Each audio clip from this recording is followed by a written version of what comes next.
Hi,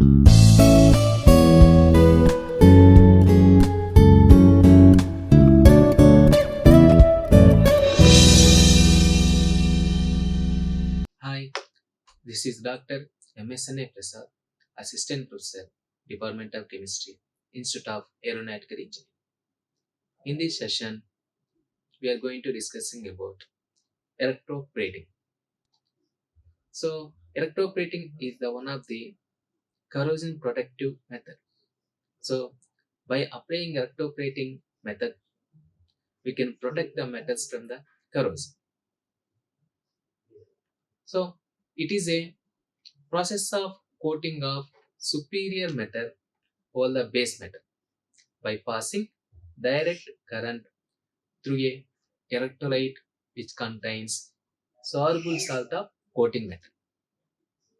So that means here, what is a base metal?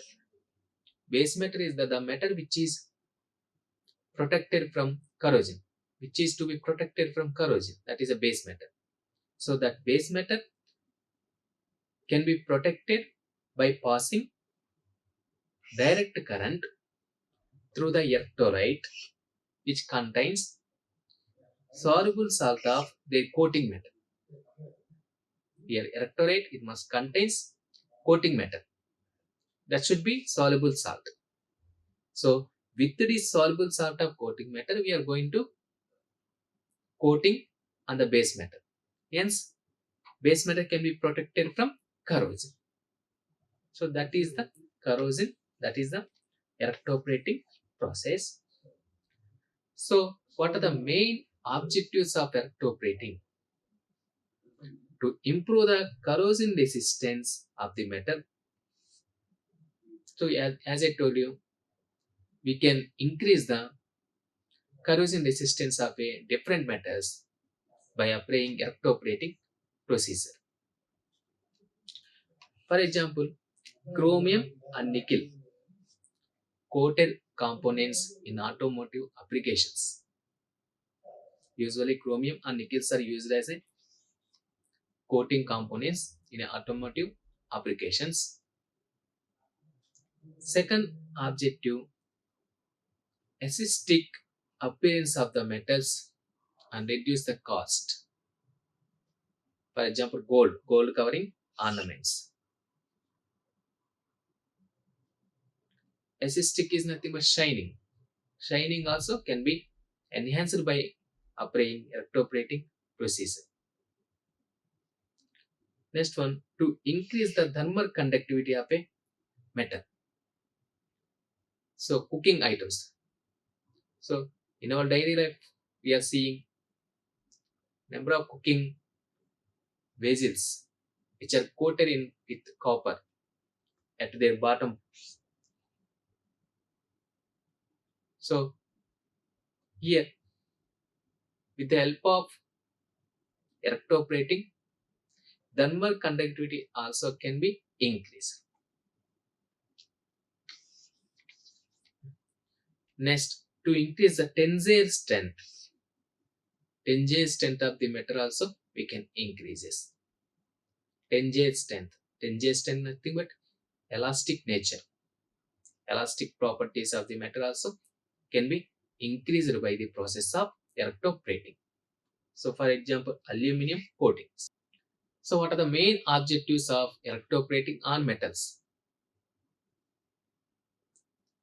To increase the resistance to corrosion of the coated metal, to improve the hardness and physical appearance of the articles, to increase the decorative and commercial values of the articles,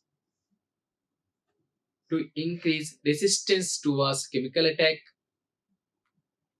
to improve the properties of the surface of the articles.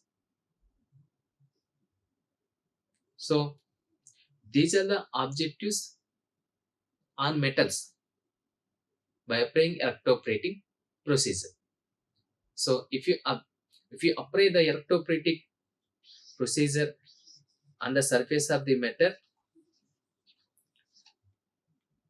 we can increase the resistance of a corrosion to the coated metal, and we can improve the hardness and physical appearance of the article, and decorative and commercial values of the articles, and increase the resistance towards chemical attack, and improve the properties of the surface of the article. On non-metals, what are the objectives of electroplating on non-metals? So, to increase the strength of the non-metals, to preserve and decorative surfaces of the non-metals like plastics, wood and glass, etc. For making the surface conductivity by utilization of light weight non-metallic materials. So these are the objectives of non-metal. These are the objectives of electroplating on non-metals. Coming to the what is the main principle for electroplating. So the process in which coating matter is deposited on the base matter in the presence of or passing direct current through the electrolyte solution which contains salt of coating matter. So here coating of metal is deposited on the base metal. So here, as I told you, base metal is nothing but a metal which is to be protected from corrosion. That is a base metal. Protected metal is known as base metal. It is coated by some coating matter, but in the presence of, it should be in the presence of bypassing electrical current, direct electrical current. Here, the base metal to be plated is made cathode of an electrolytic cell, whereas the anode is either made up of coating metal itself or an inert matter of good electrical conductivity. Here,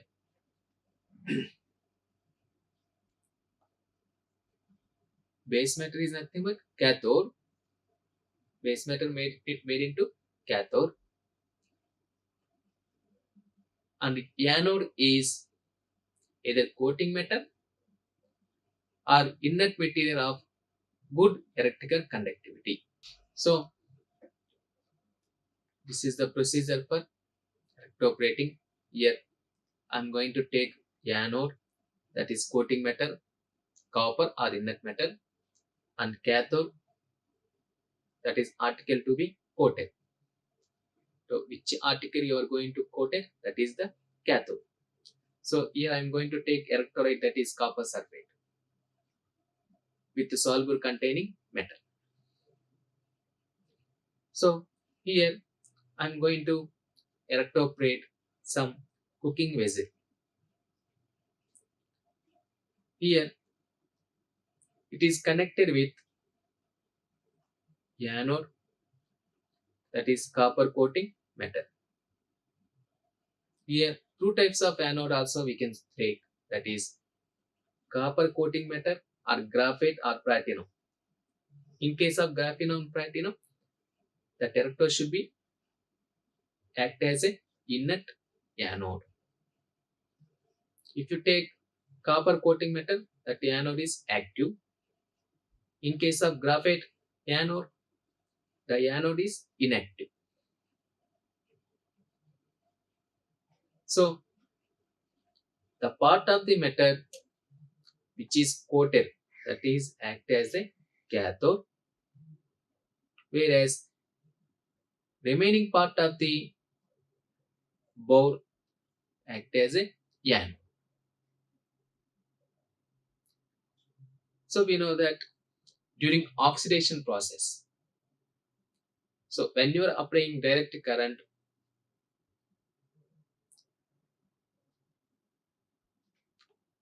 anode, that is the copper electrode act as a anode. So oxidation takes place at anode, so releases electrons.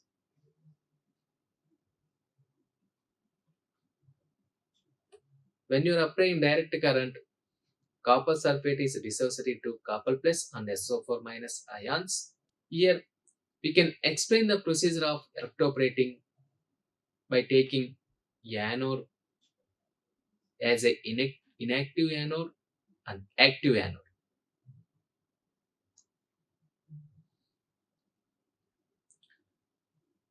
So when direct current is passed through the copper sulfate electrolyte, decomposition takes place. So that electrolyte undergoes decomposition, forms Cu ions and SO4 minus ions. At cathode, Cu plus ions get reduced to copper and get deposited on the article.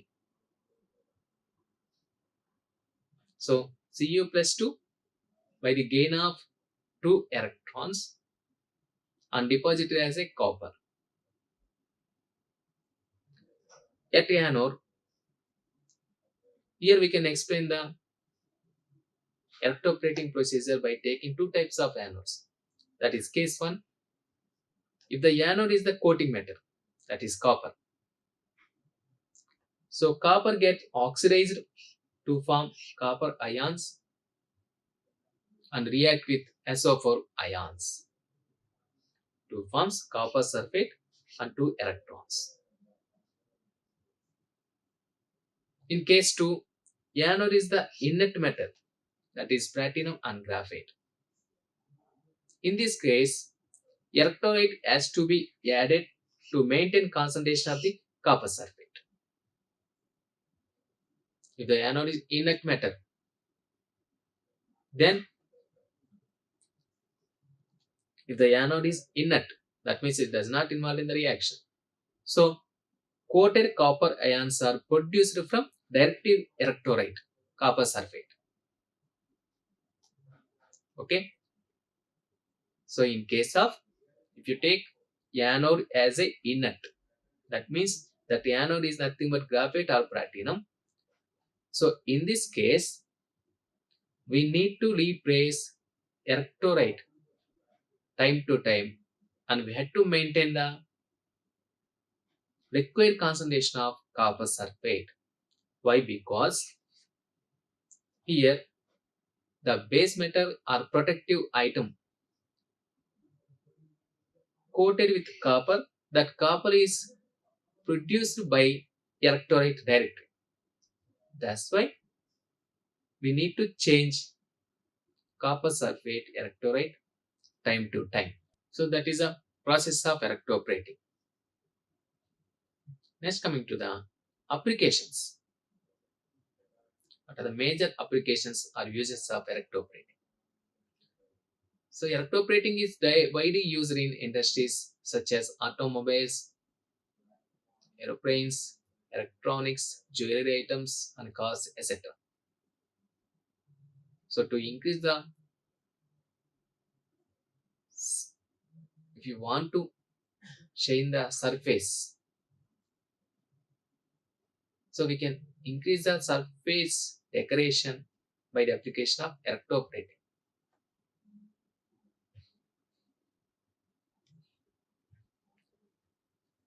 To give metal objects a better appearance and attraction, such as jewelry, trophies, and medals, are coated with gold and silver, brass, and rhodium. To protect the made metal objects from corrosion or rust, iron plates used in ships which remains in contact with seawater are plated with zinc to prevent corrosion. To obtain desired surface properties such as smoothness and uniform surface finishing for the product. To reduce friction, nickel coating for connectors and increases conductivity. There are 4 types of electroplating methods are available. That is barrier electroplating, lag plating electroplating, vibratory plating electroplating, and reel-to-reel electroplating. Mainly 4 types of electroplating methods are available. Let us discuss one by one. Barrier electroplating.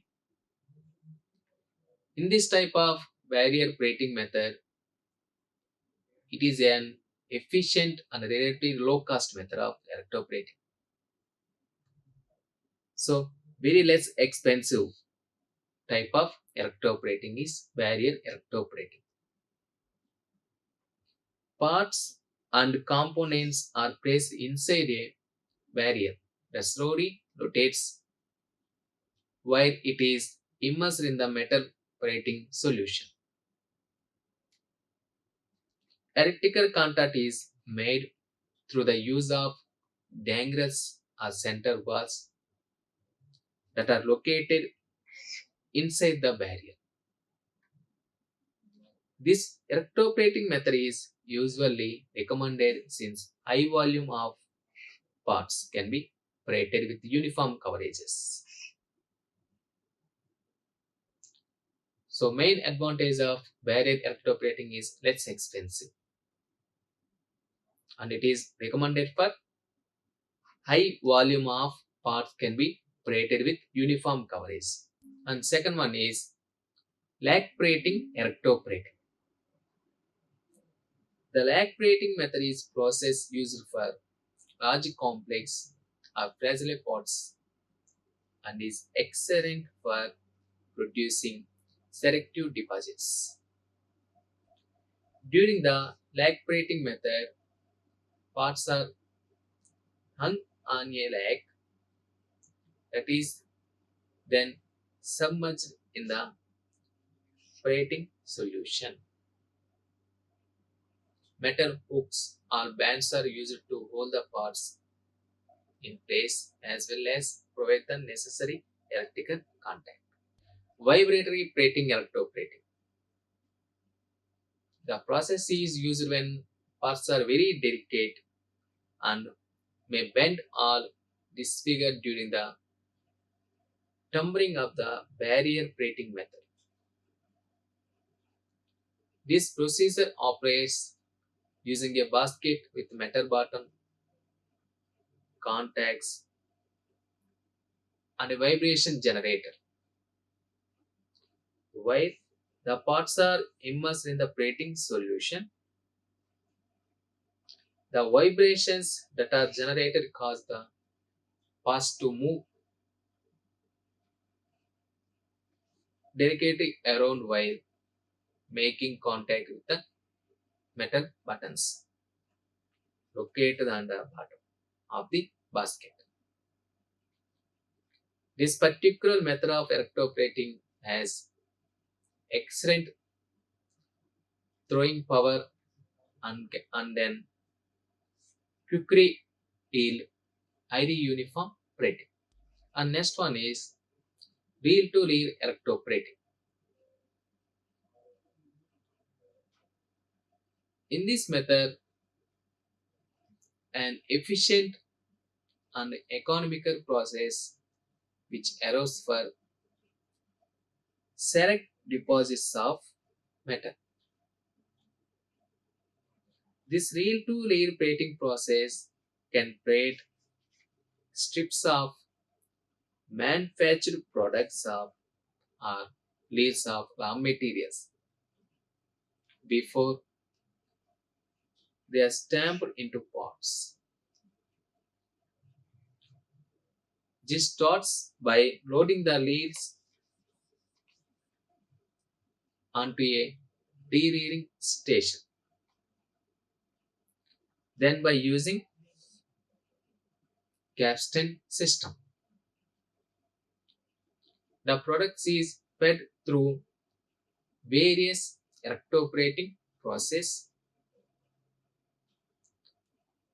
At the end of the line is a take-up system which respools the material once the appropriate metal finish is achieved. Multiple leads can run with the use of an accumulator which facilitates a smooth transition between them. So that is the reel to reel electroplating.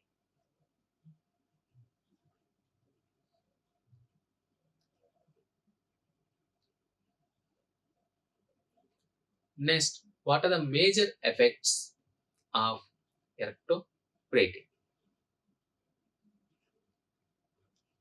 During electroplating process,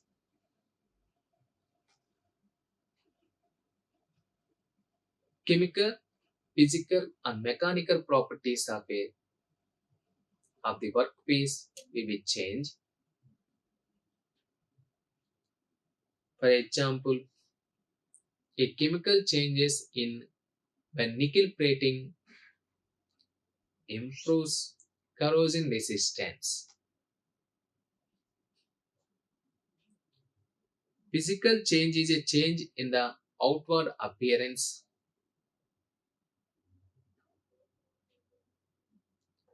Mechanical change is change in tensile strength or surface hardness, which is required in touring industry.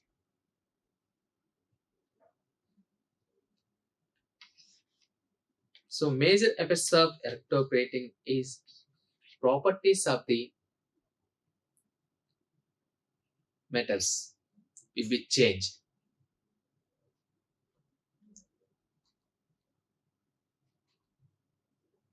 So that is about electroplating uses and effects. Thank you. Like, share and subscribe. Hit the bell icon for more updates.